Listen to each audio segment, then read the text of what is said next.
Now, moving on again, a very important topic, atrial fibrillation. This arrhythmia has similarities to atrial flutter. It may also be due to ectopy, but it can be caused by a re-entry mechanism. The atrial ectopic foci generate impulses at greater than 360 beats per minute or more, which is way too fast to generate a coordinated atrial contraction.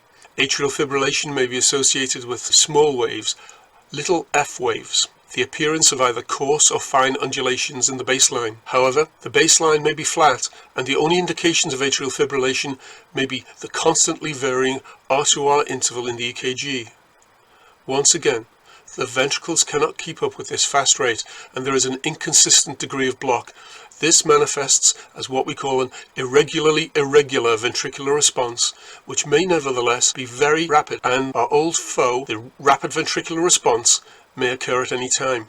The difference between the ventricular rate and the radial artery rate is referred to as a pulse deficit. That is, in fibrillation, the heart rate can be so fast that some contractions occur with an empty ventricle, and so an electrical event may not be associated with a pulse at the radial artery.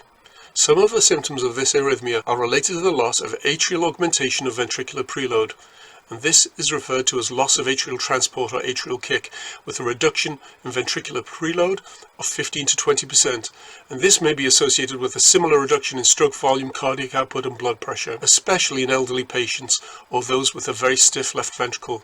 I do, however, want to really emphasize, though, that most of the decrease in stroke volume, which occurs in fast atrial fibrillation, is due to a decreased duration of diastole, which decreases diastolic filling time for the ventricle, much more so than the loss of atrial transport.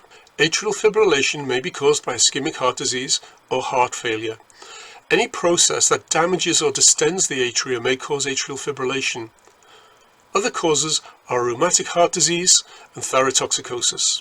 Do not forget to use the arrhythmia checklist, especially for AFib of recent onset.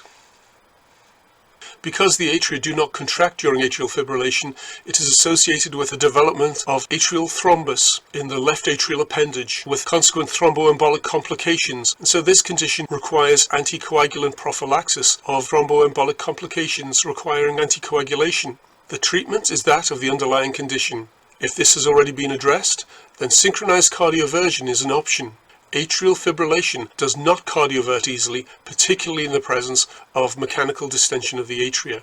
Digoxin is used to slow the ventricular response rather than being an intention to cardiovert. Atrial fibrillation is a massively important subject. Of note, never cardiovert atrial fibrillation until somebody excludes the presence of thrombus in the left atrial appendage prior to an attempted cardioversion. Thank you for listening to this presentation.